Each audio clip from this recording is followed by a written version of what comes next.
Hey guys, Philosopher here, and today I'm going to show you the mirror match, Darkhold versus Darkhold. A lot of you asked me after my last video if I could go in the test center and do that and take a look at how the team matches up against itself so we could see what we're going to have to do in Arena over and over and over again for months to come. So I did that. I've got some matches to show you, and I'm just going to tell you kind of how I looked at the mirror match. I mean, it seemed to me when I looked at this team that really the key move is Morgan Le Fay. I mean, she's got this time warp move that reduces the speed bar of both teams by 100%. And then she speeds up her team. And of course, you know, both sides are going to be getting a turn meter from her passive, where she's getting speed bar on enemy turns. So what I wanted to do was make sure, you're going to see this in this video, I really tried to do what I could to go after Morgan Le Fay. I do think that's going to be a key here in the battle. So I'm going to just show you in here for a minute what that looked like. I did two different battles on here, and I'll show you here. So this was in war practice mode. So it's not an arena, but it's in war practice mode. And these are literally identical power teams because both sides have 7 yellow stars, 4 red, all the T4s done. The only difference between these two teams, the reason the power level is slightly different, is this at the bottom is what the developers had as the default ISO for this team. I thought it was bad. Like, for example, I do not think Raider is correct on Wong. I think you want to have a big Wong, and you want to have it as a striker, because when your Wong is a striker, you're going to be cleansing the entire team with those ISO attacks. So that I changed that, for example, some of these other ones. So there's a slight difference, but basically this is a pure punch across. So what I did first is just showed Darkhold versus Darkhold. I'm going to show you this match. I'm sure there's going to be misplays here, guys, because literally this is my first time ever doing a mirror match. So take that into account. So here, this one, you'll see, you know, I'm actually mousing over the abilities when I'm doing it to take a look. So this is where it's clearing immunity. If the other side had a Dormammu, this is where you would be aiming for. I did show that in the last video, showing that you would go after the Dormammu first. But nonetheless, getting disrupted and slow to a target is really helpful. Obviously, you know, a trauma and ability block is going to be helpful as well. But you can see, you know, going right after Morgan Le Fay. And so she's ability blocked, which is great. And then I was trying to get, but it didn't look like we were able to land the slow. But here you could see with Strange, you've got the turn meter rewind. And so the idea here was, okay, let me try to rewind their Morgan so that this way their Morgan is slower than my Morgan. If my Morgan Le Fay goes first, so here we go. So now we did it. So you can see the speed bar on the Morgan Le Fay here, and you see that the other one has a lower speed bar. Then I got slow on her, which means she's going to be gaining speed bar 50% slower, which means my team can time warp before their team. So I'll get the speed up after that, and they won't. That was my idea. So, you know, here you go. You can just sort of see. Obviously, that helps as well. And then once she gets that off, you know, having Scarlet Witch extend means she extends trauma, she extends everything, right? She extends the slows and so on. So finally, I got slow on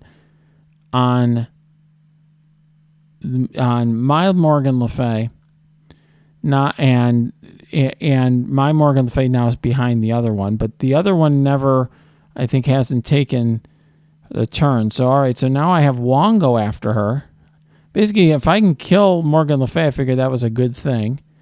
But of course, what that's going to do is, if you remember, when they get under a certain power level, that is going to get Agatha's passive will kick in. All right, so there we go. And then you can see, all right, so this is that. It's sort of like swarm ability, like a swarm special, but it didn't work. Disrupt didn't work. The other character, by the way, I think is really important to work on is Doctor Strange. When you have an opportunity, obviously Wong is taunting here, but Doctor Strange seems like Heartless does a lot of the damage here, and so Morgan Le Fay is important for that time work, and then you also have the damage. So he, to me, is the second most important target. Okay, so she's just basicing here. All right, and then we get our ultimate off first, and we're good.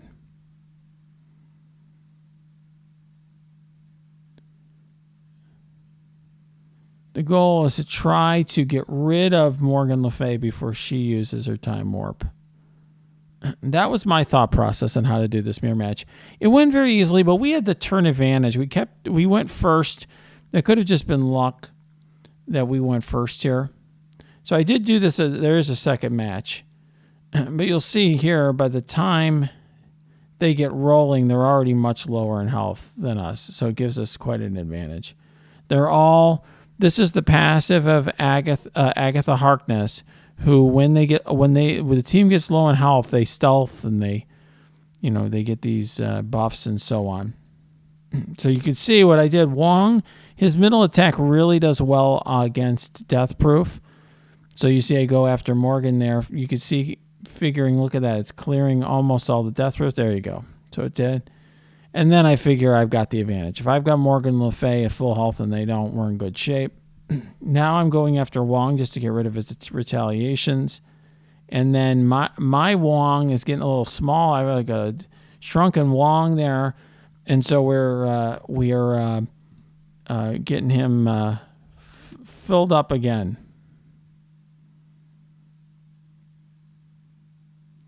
And then that's the end of that.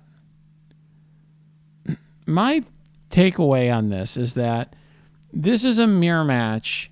When I looked at this mirror match, I mean, obviously it's going to play out it's a little differently in arena because you have some arena buffs. But to me, you're going to be able to, if you understand how the time warp works, you're just going to be able to time this better than the AI. So I do think it's going to require, there's going to be a little bit of thought involved here. And you can see, by the way, so I went after Strange next, Heartless or whatever. He's in stealth. Now I'm going after Agatha Harkness.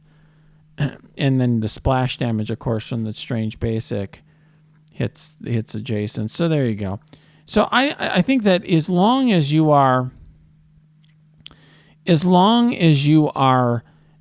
know what you're doing and you are being deliberate about when you use your abilities, you're always going to beat the AI, because time warp is something you want to time correctly.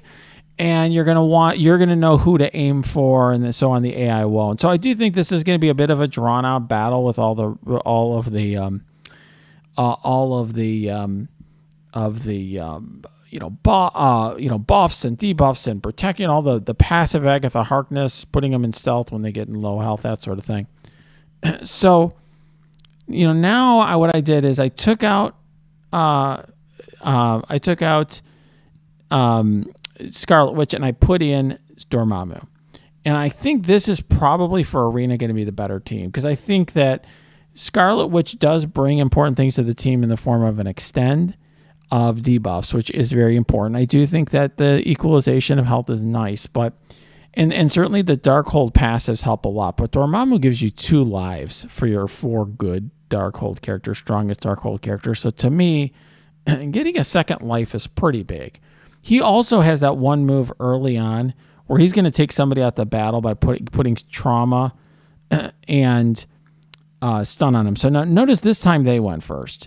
So last time I went first and I put the ability block on, which made that fight super easy. This time I go second. I went second. So there, Morgan Le Fay came in and ability blocked mine. Okay.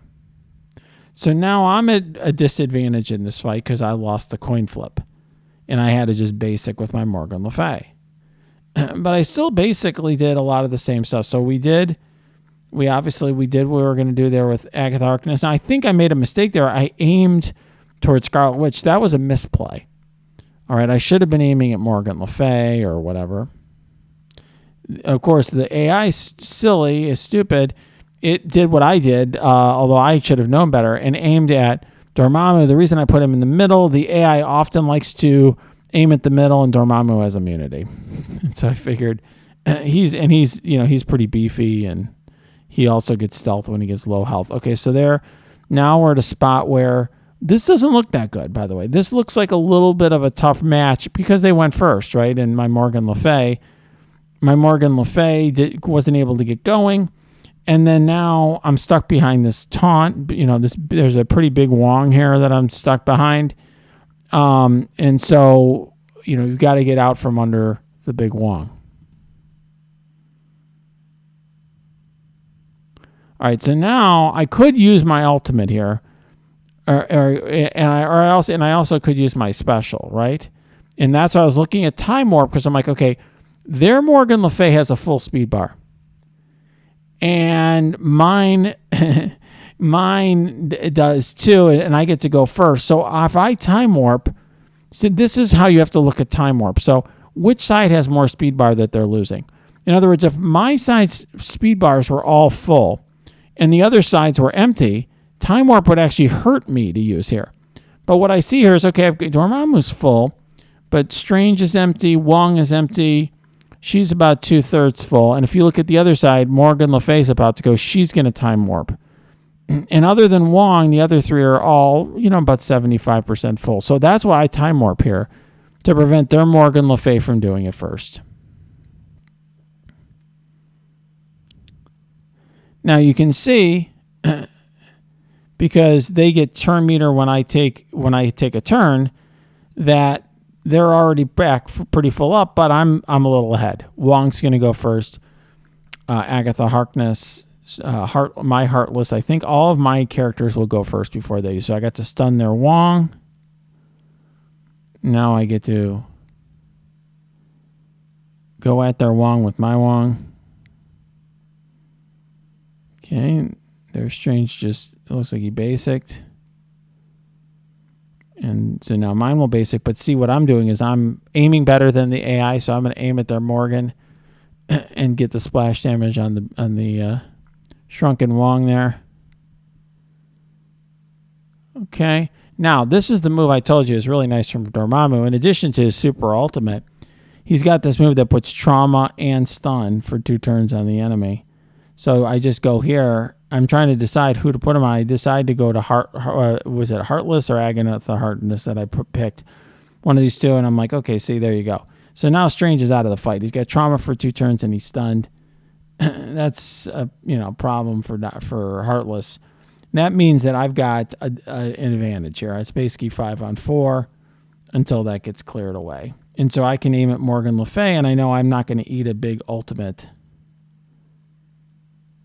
from Doctor Strange. Okay. So now I got the big ultimate. I'm trying to figure out who's the most. I was trying to think about, when you look at this, you have to figure out, okay, how many, you've got, he only got 1 debuff, but you want to aim for the enemy that has the most buffs or debuffs together. It may have been Agatha Harkness. It may have been him. It was hard to count. I think I picked him. And you can see pretty substantial damage. And there we go. So now he's not stealth, so I try to get him down. And then there you go. And so now I've got a pretty small Wong here, but everything else is all full up. So, and they're down to 3, and so then they're almost dead. So you can see, I do think Dormammu really makes a difference here. And now you have that Dormammu ultimate. So I do think he's the better choice. And I do think that this mirror match will take some thought, but once you get used to it, I think this is going to be a pretty easy victory.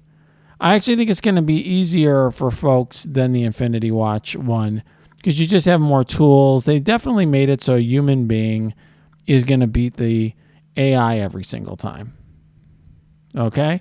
So I do think the bottom line here is, in terms of a mirror match, this is going to be, it's going to be thought-provoking. You have to think about it, but it's not going to be quite as crazy long as Infinity Watch. It will be obviously longer than these Eternal matches that we have right now. I do think Dormammu still has a place in the arena meta, though. I don't think, for those of you who are working hard at DD5, I do think you will get some use out of him in arena. And of course, you'll have use, a lot of use out of him in war as well. All right, guys, if you like this video, smash that like button. Subscribe to this channel. If you got comments, questions, cheers, jeers, if you're angry, sad, happy, mad, put them below. Put all your comments below. Or you can go to my Discord. That's linked below. You can also go to my Twitch stream. That is linked below too.